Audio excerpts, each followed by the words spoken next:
ही माँ की कोख से बेटा भी पैदा होता है, बेटी भी पैदा होती है, लेकिन बेटी को आने से रोका जाता है। और तब मैं बचपन से ये कहता था कि बेटा बेटी बराबर मानो, बेटी को भी दुनिया में आने दो, बेटी है तो ही कल है, अगर बेटी नहीं बचाओगे तो बहू कहां से लाओगे।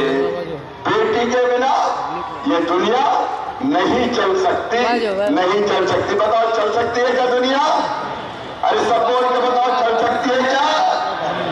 बेटी के बिना दुनिया नहीं चल सकती। और इसलिए पहले मैंने बनाई, क्योंकि एक सभा में मैं भाषण दे रहा था, तब मैं एमएलए नहीं था, सांसद नहीं था, कुछ नहीं था, लेकिन मैं समझा रहा था कि बेटा बेटी को बराबर मानो, बेटी को आने दो। तो एक बूढ़ी अम्मा खड़ी हो गई, बोले बड़ी बात कर रहा है, बेटी को आने दो, बेटी को आने दो।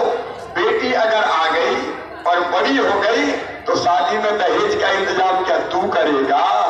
बड़ी बात कर रहा है, बेटी को आने दो।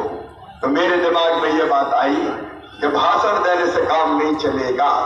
अगर बेटी को बाद में, अभी मैं अपनी बात करूं, बात करूं, अभी कोई नहीं बोलेगा क्योंकि मैं दिल से बोल रहा हूं, मैं अंतर आत्मा से ये योजना आपको समझाना चाहता हूं। जब उन्होंने ये कहा तो मुझे लगा कि जब तक बेटी को बोझ लोग समझेंगे तब तक बेटी को पैदा नहीं होने देंगे, और इससे ऐसी योजना बनाए कि जिससे बेटी वरदान बन जाए। और मेरी बहनाओं, जब मैं मुख्यमंत्री बना तो सबसे पहली योजना मैंने बनाई लाडली लक्ष्मी योजना, जिसमें तय कर दिया कि बेटी अगर आएगी तो उसके खाते में 30,000 रुपया जमा करेंगे।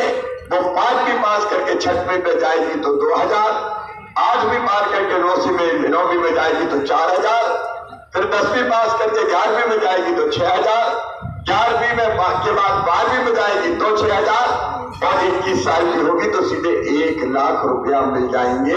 ये मैंने लाडली लक्ष्मी योजना बनाई।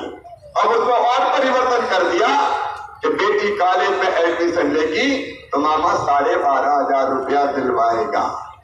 जब वो डिग्री प्राप्त करेगी तो फिर मामा 12,500 रुपया दिलवाएगा, ताकि बेटी बोझ ना रहे। फिर मेरे मन में ये बात भी भरी थी कि बेटी की शादी बोझ समझते हैं, तो मुख्यमंत्री बनते ही मैंने योजना बना दी कि बेटी की शादी अब मामा करवाएगा। मुख्यमंत्री कन्या विवाह योजना बना दी कि सरकार बेटी की शादी करवाएगी। हालांकि कांग्रेस आई तो उन्हें ये योजना बंद कर दी थी, लेकिन एक के बाद एक मैं योजना क्यों बनाते चला गया मेरी बहनों, ताकि मेरी बेटियां सुखी हो, मेरी बहनें सुखी हो। गांव की बेटी योजना, प्रतिभा किरण योजना, कई योजनाएं बनाई। और मेरी माता बहनों, एक काम और किया तुम्हारे भैया ने, मुझे लगा कि अगर बहनें चुनाव लड़के जीतेंगी तो उनकी ताकत बढ़ेगी। वो सरपंच बने, वो जनपद अध्यक्ष बने, वो जिला पंचायत के अध्यक्ष बने, वो पार्षद बने, बड़े पदों पर पहुंचेगी और सरकार चलाएगी तो उनकी इज्जत बढ़ेगी। बोलो सही बात है कि नहीं? अरे बोलो मेरी बहनों, सही बात है कि नहीं?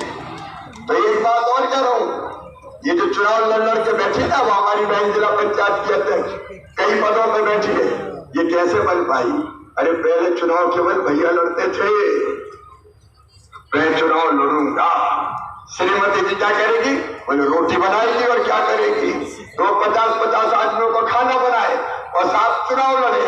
तो मैंने एक काम किया कि मध्य प्रदेश में अब जब भी पंचायत के, स्थानीय निकाय के, नगर पालिका के चुनाव होंगे तो आधी सीटों पे केवल बहनें खड़ी होगी, उनपे भैया खड़े नहीं हो सकते।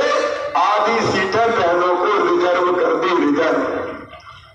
और उसके बाद कई बहनें सरपंच बन के आ गई। बताओ आ गई कि नहीं आ गई? जनपद, सरपंच, पार्षद।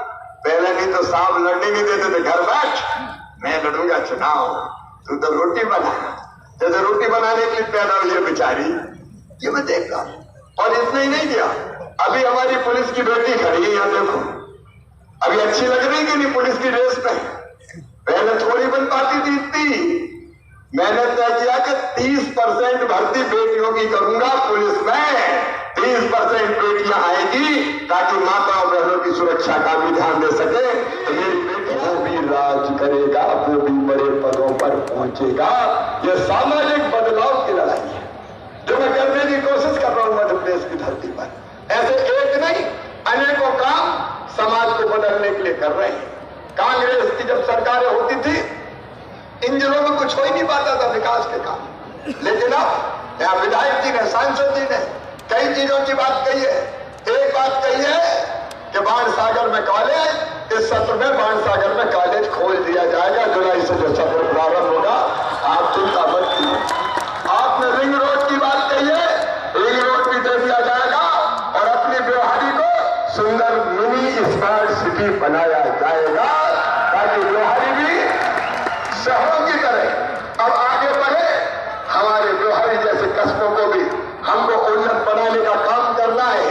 जितने विकास के बाद बातें आपने कही है, हमारे जयसिंह मलावी जी हो, चाहे मनीषा सिंह जी हो, चाहे हमारी सांसद जी हो, हमारे प्रभारी मंत्री बैठे, मीना सिंह जी बैठी है, हमारे नेता फग्गन सिंह जी बैठे हैं और हमारे वन मंत्री विजय शाह, कल्पनाशील मस्तिष्क धनी, हमारे सारे उमरिया जिले के भी हमारे शिव नारायण जी वगैरह बैठे। मैं सबको आश्वस्त करता हूं कि अपना शहडोल संभाग भोपाल और इंदौर से पीछे नहीं रहेगा, पीछे नहीं रहेगा। हर संभव प्रयास यहाँ के विकास में करेंगे, कोई कसर नहीं छोड़ेंगे। रिंग रोड हुई, शरद कौल रिंग रोड का भी परीक्षण करवाने भिजवा रहा हूं और वो जो पुल बन रहा है बीच में तकनीकी बाधा के कारण उसमें व्यवधान आया है, लेकिन जल्दी उसके भी बनाने का काम प्रारंभ किया जाएगा जिससे दूरी हमारी कम हो जाएगी। तो एक तरफ विकास के काम और दूसरी तरफ अपनी जनता का कल्याण, यही तो मेरी जिंदगी का मकसद है। लेकिन मेरे बहनों और भाइयों, मैं एक बात आप सबसे कहना चाहता हूं, इन सब कामों को पूरा करने के लिए मुझे आपका साथ चाहिए। बोलो सबका साथ मिलेगा?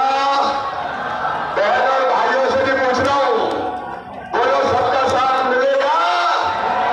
आओ जमाना बदलने का अभियान चलाए, चाहे प्रगति और विकास हो, चाहे गरीबों का कल्याण हो। मुख्यमंत्री भू आवास अधिकार योजना के अंतर्गत रहने के लिए जिनके पास जमीन नहीं है उनको प्लाट देकर मालिक तुम्हारा भैया बनाएगा, तुम्हारा मामा बनाएगा। हम बदल रहे धीरे धीरे, लेकिन इसके लिए सबका सहयोग चाहिए। बोलो मामा को साथ दोगे?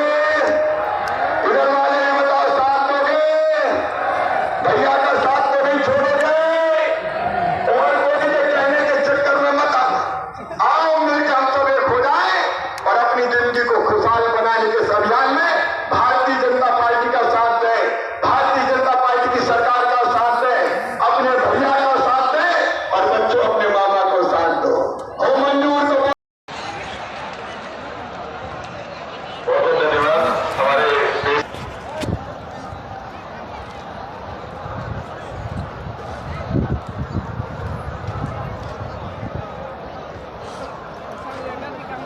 SCCL के CSR मद से आंगनवाड़ियों